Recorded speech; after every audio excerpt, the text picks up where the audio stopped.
Hello, Sadhguru Sharanam. Dear students, here is a structured, comprehensive note covering all three parts of Glimpses of India, with both English and Malayalam side by side, including all the details, themes, characters, and main incidents designed specifically for exam preparation. Glimpses of ഇന്ത്യയിൽ 3 പാർട്ടാണുള്ളത്. Part 1 Goa, part 2 Coorg, part 3 Assam. ഇതിൽ നിങ്ങൾക്ക് ഇതിൻ്റെ introduction ഉണ്ടാവും, main theme, main characters, പിന്നെ main incidents. അപ്പോൾ ഒരു exam point of വ്യൂവിൽ നിങ്ങൾ ഈ വോയിസ് മുഴുവൻ കേൾക്കുകയാണെങ്കിൽ നിങ്ങൾക്ക് നല്ല തെറോ ഒരു നോളജ് ഈ ഒരു ചാപ്റ്ററിനെ കുറിച്ചുണ്ടാവും. എക്സാമിന് എല്ലാ ക്വസ്റ്റ്യൻസും ആൻസർ ചെയ്യാനുള്ള ഒരു നല്ല ഒരു അറിവും നിങ്ങൾക്ക് കിട്ടും.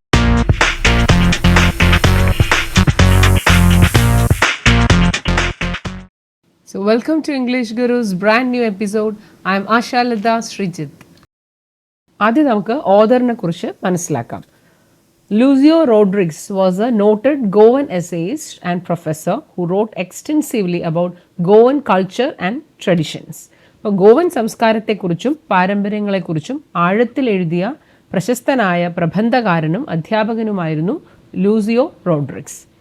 Theme: nostalgic recollection of Goan village life and the enduring cultural significance of the traditional baker. The story highlights how Goan traditions, influenced by centuries of Portuguese rule, still survive through the presence of the village baker father.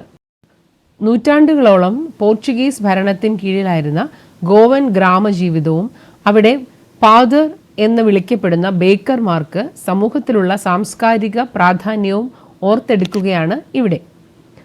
Main characters: the village baker, father, a central figure in Goan social life, friend, companion and guide to children, recognized by his musical bamboo stick and plum physique.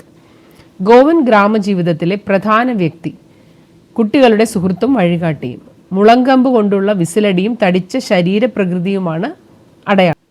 The narrator, കഥാകൃത്ത്, reminisces fondly about his childhood in Goa and his eagerness to buy bread bangles. തൻ്റെ ബാല്യകാല ഓർമ്മകളും bread ബാംഗിൾസിനായി കാത്തിരുന്ന നിമിഷങ്ങളും ആവേശത്തോടെ പങ്കുവയ്ക്കുകയാണ് കഥാകൃത്ത്. Main incidence: the tradition of baking.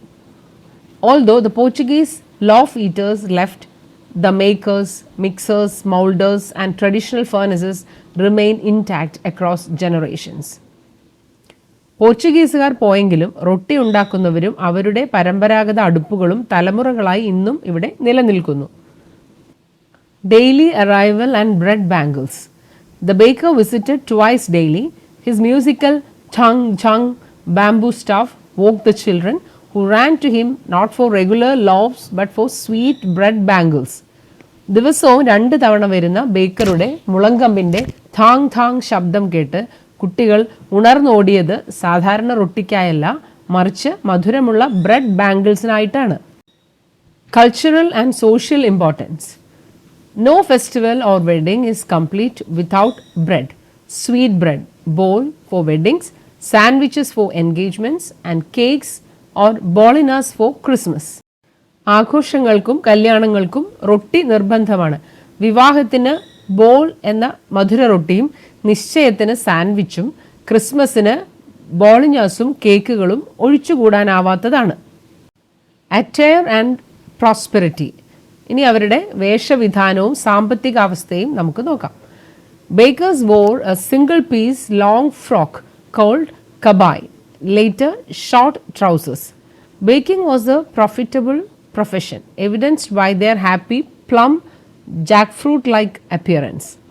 ബേക്കർമാർക്ക് കബായ് എന്ന നീളൻ കുപ്പായമാണ് ഉണ്ടായിരുന്നത്. അവരതായിരുന്നു ധരിച്ചിരുന്നത്.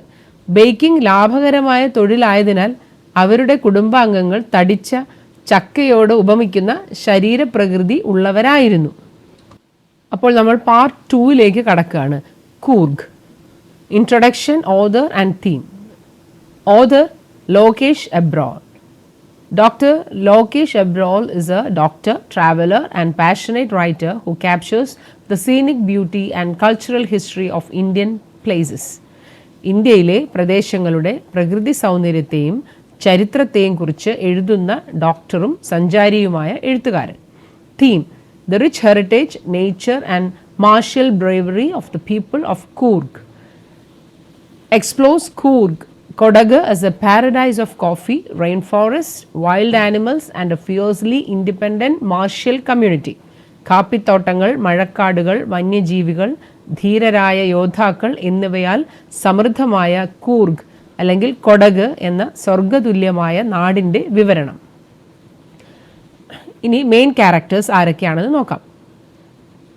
കൊടവന്മാർ, the കൊടവൂസ്, the fiercely independent, hospitable, martial community of Coorg with distinct customs and traditions. ആതിഥ്യ മര്യാദയുള്ളവരും യുദ്ധവീര്യമുള്ളവരുമായ കൂർഗിലെ സ്വതന്ത്രരായ നിവാസികൾ.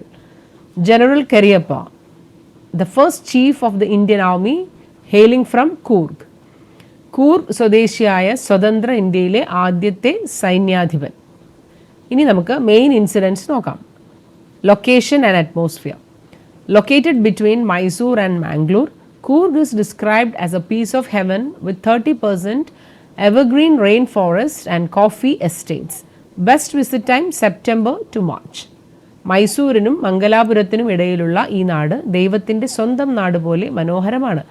30% മഴക്കാടുകളും കാപ്പിത്തോട്ടങ്ങളുമുള്ള ഇവിടം സന്ദർശിക്കാൻ സെപ്റ്റംബർ മുതൽ മാർച്ച് വരെയാണ് നല്ല സമയം.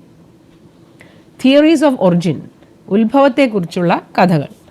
Greek descent, a section of Alexander's army moved south and settled here, marrying locals. Arab descent, evidenced by their traditional long black coat with an embroidered belt, kuppiya, similar to the Arab kufiya. Greek പാരമ്പര്യം, അലക്സാണ്ടറുടെ സൈന്യത്തിൽപ്പെട്ട ചിലർ തെക്കോട്ട് നീങ്ങി ഇവിടെ സ്ഥിര താമസമാക്കിയതാണ്.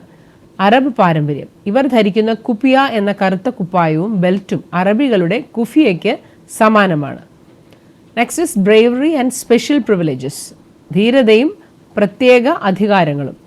The Coorg regiment is among the most decorated in the Indian army. Kodavus are the only citizens in India allowed to carry firearms without a license. Indian സൈന്യത്തിലെ ഏറ്റവും വലിയ ബഹുമതികൾ നേടിയ വിഭാഗമാണ് കൂർഗ് റെജിമെൻറ്റ്. ലൈസൻസ് ഇല്ലാതെ തോക്ക് കൈവശം വയ്ക്കാൻ അനുവാദമുള്ള ഇന്ത്യയിലെ ഒരേ ഒരു വിഭാഗമാണ് കൊടവന്മാർ. ഇനി നമുക്ക് വൈൽഡ് ലൈഫ് ആൻഡ് അഡ്വഞ്ചർ ടൂറിസത്തെക്കുറിച്ച് നോക്കാം. വന്യജീവികളും സാഹസിക വിനോദസഞ്ചാരവും. The Kaveri River supports Mahasir fish, elephants, langurs and kingfishers. Visitors enjoy rafting, rock climbing, trekking and visiting the Tibetan settlement at Bailaku. Kaveri നദി, മഹാസീർ മത്സ്യം, ആനകൾ, മറ്റ് വന്യജീവികൾ എന്നിവയോടൊപ്പം റിവർ റാഫ്റ്റിംഗ്, റോക്ക് ക്ലൈംബിംഗ്, ബൈലക്കുപ്പയിലെ Tibetan ബുദ്ധമത കേന്ദ്രം എന്നിവ ഇവിടുത്തെ ആകർഷണങ്ങളാണ്. Part 3, Tea from Assam. Introduction, author and theme. Author Arup Kumar Datta. Arup Kumar Datta is an acclaimed Indian writer and journalist from Assam, known for his adventure stories and books on wildlife and history. അസമിൽ നിന്നുള്ള പ്രശസ്തനായ Indian എഴുത്തുകാരനും പത്രപ്രവർത്തകനുമാണ് Arup Kumar Dutta. Theme: The scenic expanse and fascinating history of tea in Assam. Follows the journey of two young friends to Assam while exploring the global popularity, origin legends and estate workings of tea. അസമിലെ തേയിലത്തോട്ടങ്ങളുടെ ഭംഗിയും ചായയുടെ ചരിത്രവും ഐതിഹ്യങ്ങളും രണ്ട് കൂട്ടുകാരുടെ യാത്രയിലൂടെ അവതരിപ്പിക്കുന്നു. Main ക്യാരക്ടേഴ്സിനെ നോക്കാം.